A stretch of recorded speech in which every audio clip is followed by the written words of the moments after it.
వివేకానంద రెడ్డి గారి హత్య జరిగి 7 సంవత్సరాలైంది. హత్య కేసుకు సంబంధించి సిబిఐ దర్యాప్తు ముగిసిందని, అందుకు సంబంధించిన ఛార్జ్షీట్ కూడా దాఖలు చేసినామని, ఇక దీనిపై దర్యాప్తు చేయాల్సిన అవసరం లేదని, ఇందులో ప్రత్యేకంగా కొత్త ముద్దాయిలను చేర్చాల్సిన అవసరం లేదు అని చెప్పి స్పష్టం చేసిన తర్వాత కూడా చంద్రబాబు గారి రాజకీయ కుట్రలు ఇంకా ఆగడంలే. చంద్రబాబు నాయుడు గారి రాజకీయ కుట్రలో పావే సునీతమ్మ. నిజం, చంద్రబాబు నాయుడు గారి కుట్రలో పావే సునీతమ్మ. సునీతమ్మ గారు నిన్న ప్రెస్ మీట్ పెట్టి సుమారు 50-55 నిమిషాలు మాట్లాడినారు. డిస్ప్లే చేసి ఒక సిబిఐ అధికారులు ఇన్వెస్టిగేషన్ చేస్తే ఏ ఏ ప్రామాణికాలను పరిగణలోకి తీసుకొని ఎట్లా వ్యక్తపరిచినారు. ఆమె సారాంశం మాటల్లో ఏంటంటే, తన తండ్రి హత్యకు సంబంధించి ఎవరు చేసినారు, ఎవరు చేయించినారు, ఎందుకు చేసినారు, ఇది ఆమె సారాంశం. ఆమెకు అవసరమైంది, ఆమె సిబిఐ నుంచి కోరుకుంటాండేది, న్యాయస్థానం నుంచి ఆమె ఆశిస్తాండేది, నా తండ్రిని హత్య ఎవరు చేసినారు. ఎవరు చేసినారంటే దానికి ప్రత్యక్షంగా ప్రపంచానికంతా తెలిసిన నిజమే ఉంది. ఎవరైతే హత్య చేసినారో, వివేకానంద రెడ్డి గారి ఇంట్లోకి పోయి రాత్రంతా ఉండి ఆయనను బాధించి హింసించి చంపేసినారో వారే పోలీసులకు, సిబిఐకి, సిట్టుకు ఇచ్చిన వాంగ్మూలం ఆధారంగా, పత్రికలు రాసిన కథనాల ప్రకారము, లేకుంటే సునీల్ యాదవ్ బహిరంగంగా అంగీకరించి అప్రూవర్గా మారి సిబిఐకి ఇచ్చిన స్టేట్మెంట్ ఆధారంగా యావత్ ఈ తెలుగు రాష్ట్రాలలో ఉండే ప్రతి తెలుగువానికి ఎవరు హత్య చేసింది తెలుసు. ఇక ఆమెకు రావాల్సిన సమాధానం ఎవరు హత్య చేసినారనేది వచ్చింది. వెనకల ఎవరుండి చేయించినారు, ఎందుకు చేయించినారు అనేది ఆమె ప్రశ్న. ఎస్, నేను కూడా సునీతమ్మ గారిని అదే అడుగుతా ఉన్నా. ఎవరు చేయిస్తారు, ఎందుకు చేయిస్తారు? ఒక హత్య జరగాలంటే ప్రజలారా ఆర్థిక లావాదేవీలు ఉండాలి, ఆస్తి పరంగా. రెండవది, ఆడదానికి, స్త్రీకి సంబంధించిన అక్రమ సంబంధాలు కారణమై ఉండాలి.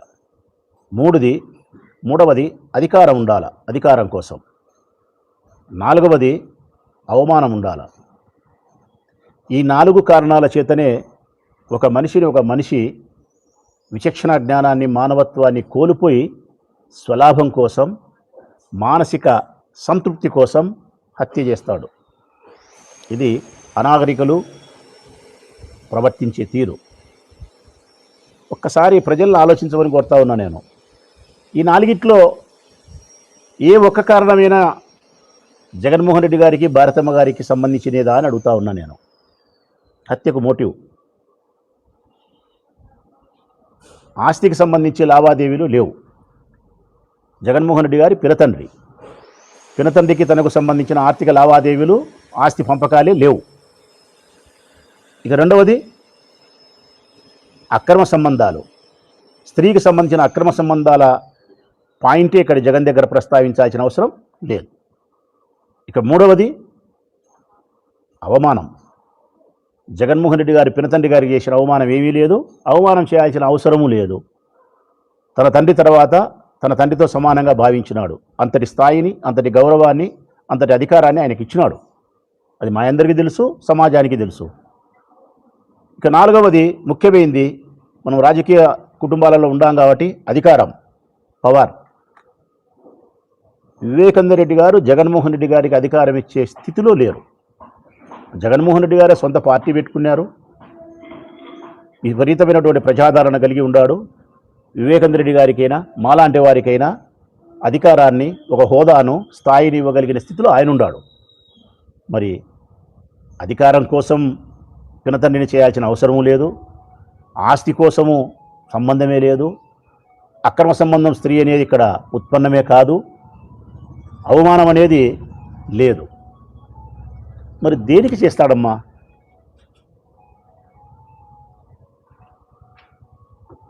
చంద్రబాబు నాయుడు గారి ప్రభుత్వంలోనే ఈ హత్య జరిగింది. చంద్రబాబు నాయుడు గారి ముఖ్యమంత్రిగా ఉన్నప్పుడు ఈ హత్య జరిగితే తన రాజకీయ ప్రత్యర్థి అయినటువంటి జగన్మోహన్ రెడ్డిని ఇరికించడానికో, చేసి ఉంటే ప్రజలకు చూపించడానికో పని చేయడా? అదే అయిపోయింది. సుప్రీంకోర్టు వరకు వెళ్ళి సిబిఐ విచారణ కావాలని మీరు కోరినారు, సిబిఐ విచారణ ఇచ్చినారు, సిబిఐ విచారణ చేసింది. పలుమార్లు సిబిఐ విచారణ చేస్తూ ఉన్నప్పటికీ పలుమార్లు మీరు సిబిఐకి తలుపు తట్టినారు, పలుమార్లు మీరు సుప్రీంకోర్టు తలుపు తట్టగలిగినారు. కారణం, పిటిషన్ల మీద పిటిషన్లు వేయగలిగినారు, అభ్యంతరాలను వ్యక్తపరిచినారు. నాకు ఫలానువాని మీద అనుమానం ఉందని చెప్పినారు, ఫలానువాన్ని ఇన్వెస్టిగేషన్లో విచారించండి అని చెప్పినారు, లేకుంటే కాల్ లిస్టులో ఫలాని వాళ్ళకి ఫోన్ చేసినారని చెప్పినారు. మీ హృదయంలోకి, మీ మెదడులోకి వచ్చిన ప్రతి అనుమానాన్ని, ప్రతి ఆలోచనను సుప్రీంకోర్టు వరకు తీసుకుపోగలిగినారు, సిబిఐ తలుపు తట్టగలిగినారు, వారి చెవిలో మీరు శబ్దాన్ని చేయగలిగినారు. 7 సంవత్సరాలుగా సిబిఐ చేత విచారణ జరిపినప్పటికీ ఇంకా మీరు తృప్తి పడాలి. ఒకవైపు ప్రత్యక్షంగా చేసిన ముద్దాయిలు మీరు ఎవరు చేసినారనే దానికి ఇదిగో ఈ 5 మంది చేసినారని ముద్దాయిలే చెప్తున్నారు. ఎవరు చేయించినారు అంటే వెనకల ఎర్రగంగిరెడ్డి అని చెప్పి సిబిఐ చెప్తా ఉంది. మరి ఇంక ఎవరు కావాలా? ఎవరు చేసినారు అనే దానికి ఉంది, ఎవరు చేయించినారనే దానికి ఉంది, ఎందుకు చేయించినారనే దానికి ఉంది. ఆర్థిక లావాదేవీలు, అక్రమ సంబంధాల వ్యవహారం అని 2 కోణాలు చెప్తా ఉన్నారు. కానీ సునీతమ్మ గారికి అది రుచించలే. కారణం, ఆమె మనసులో విషబీజాన్ని నాటినారు అని చెప్పడం కంటే, చంద్రబాబు నాయుడు గారు విషబీజాన్ని నాటినారని చెప్పడం కంటే పెద్ద విష వటవృక్షాన్ని నాటినాడు.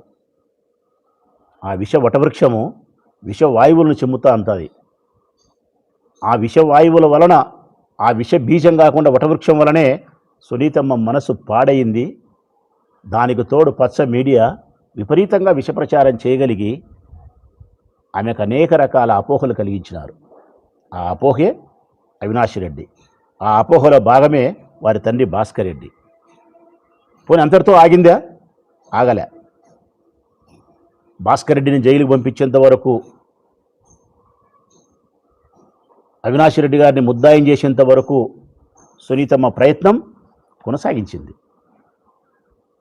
చివరకు అవినాష్ రెడ్డి గారిని ముద్దాయి చేసినది చంపినాడని కాదు, చంపించినాడని కాదు, చంపిన వాళ్ళకు డబ్బిచ్చినాడని కాదు, సాక్ష్యాలను ధ్వంసం చేసినాడని, అక్కడ రక్తపు మరకలు తుడుస్తూ ఉంటే ఆపలేదని. వాస్తవానికి అవినాష్ రెడ్డి గారికి ఫోన్ చేసి వివేకానంద రెడ్డి గారి యొక్క మరణం యొక్క సమాచారాన్ని అందించినది స్వయానా వివేకానంద రెడ్డి గారి బావమరిది శివప్రకాష్ రెడ్డి, అంటే సునీతమ్మకు మేనమామ. మరి సునీతమ్మ మేనమామ ఫోన్ చేసినప్పుడు శివప్రకాష్ రెడ్డిని అనుమానించలేదు. కానీ ఎక్కడో జమ్మలమడుగు పర్యటనలో ఎలక్షన్ క్యాంపెయిన్లో ఉండే అవినాష్ రెడ్డి ఇంటికి వస్తే అక్కడ ఏ విధంగా చనిపోయినాడంటే, నాయనకు గుండెపోటు వచ్చి బాత్రూంలో పడి చనిపోయినాడు, దెబ్బ తగిలిందని చెప్తే ఆ రక్తమురలు తుడుచుకుంటూ ఉంటే ఈయన పోలీస్ స్టేషన్ ఫోన్ చేసి సంబంధించిన సిఐకి సమాచారం అందించినప్పటికీ కూడా ఇంకా సాక్ష్యాలను ధ్వంసం చేసినారని చెప్పి మీరు ఆయన మీద అభియోగం మోపగలిగినారు. 70-75 సంవత్సరాల వయసులో భాస్కర్ రెడ్డి గారు జైలు జీవితాన్ని అనుభవించిన, ఈ కేసుతో సంబంధం లేని చాలామంది ఇప్పటికీ జైల్లో మగ్గుతూ ఉన్నా సునీతమ్మకి ఇప్పుడు కూడా ఇంకా మనసు చల్లబడలే. కారణం, ఆమె మనసు చల్లబడాలంటే చంద్రబాబు నాయుడు గారి ఉద్దేశం ప్రకారము, వారు కల్పించిన అపోహ ప్రకారము జగన్మోహన్ రెడ్డి గారిని, భారతమ్మ గారిని సిబిఐ విచారణకు పిలిపించాలా, విచారణ చెయ్యాలా. ఆ విచారణలో వీరిని ముద్దాయిలు చేసినప్పుడే ఆ అమ్మకు తృప్తి. ఇంకా కరెక్ట్గా చెప్పాలంటే సిబిఐ కరెక్ట్గా పనిచేసిందని ఆమె ఎప్పుడు చెప్తుందంటే, నాకు న్యాయస్థానంలో సక్రమైన మేలు జరిగింది, సిబిఐ కరెక్ట్గా ఇన్వెస్టిగేషన్ చేసిందని ఎప్పుడు చెప్పగలుగుతుందంటే సునీతమ్మ గారు, భారతమ్మ గొడ్డలి అందించి వివేకానంద రెడ్డి గారిని చంపు అంటానే జగన్మోహన్ రెడ్డి ఒక్క వేటుగా ఆయన తల నరికినాడని చెప్పి సిబిఐ విచారణలో చెప్పగలిగితే గన అప్పుడు సిబిఐ బెస్ట్ ఇన్వెస్టిగేషన్ సంస్థ. జగన్ను విచారించాల్సిన అవసరం లేదు, భారతమ్మ గారిని విచారించాల్సిన అవసరం లేదు, సాక్ష్యాలు ఆధారాలు ఏమాత్రం లేవు, ఇక్కడ ఆ మోటివే లేదు, ఇక ఇది కేసు దర్యాప్తు చేయాల్సిన అవసరం లేదు, కొత్తగా ముద్దాయిలు చేయాల్సిన అవసరం లేదని చెప్పి సిబిఐ చెబితే సిబిఐ మంచిది కాదు, సుప్రీంకోర్టు చెప్తే మంచిది కాదు. ఇది సునీతమ్మ యొక్క ఆలోచన విధానం. సునీతమ్మ తన తండ్రి యొక్క మరణాన్ని, హత్యను ప్రపంచానికి చెప్పాలని, ఇది సహజ మరణం కాదు హత్య అని చెప్పి చెప్పాలని, ఆ హత్య ఎవరు చేసినారో ప్రపంచానికి తెలియజేయాలని, ఆ హత్య చేసిన వారు చేయించిన వారిని న్యాయస్థానం ద్వారా శిక్ష వేపించాలా, ఇది బిడ్డగా ఆమె బాధ్యత. కూతురుగా ఆమె బాధ్యతను సగటు మనిషిగా రాచమల్లు లాంటి మనుషులు అందరూ స్వాగతిస్తారు, నేను కూడా స్వాగతిస్తాను.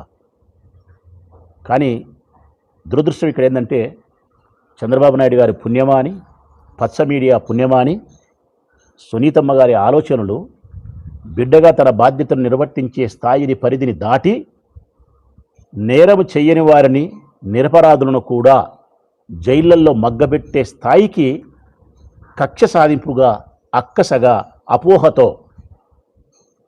అపోహతో కేవలం అపోహతో నిరపరాధులు సైతం జైళ్లల్లో మగ్గదీయాలనేంత స్థాయికి ఆమె పోయింది. ఇదే మా దురదృష్టం.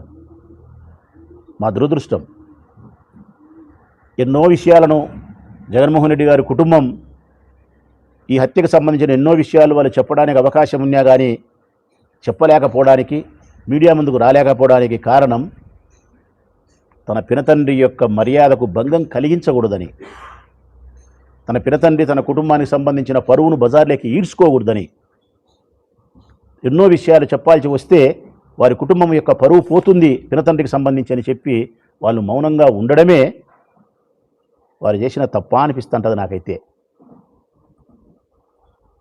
ఎంతసేపు ఉందా సునీతమ్మ ఈ దిశగా సిబిఐ విచారణ చెయ్యలేదు అని మాట్లాడుతూ ఉంది.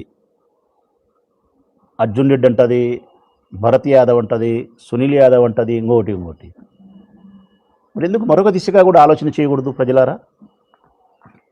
ఆ మరొక దిశే వివేకానంద రెడ్డి గారికి మరొక ముస్లిం వనితతో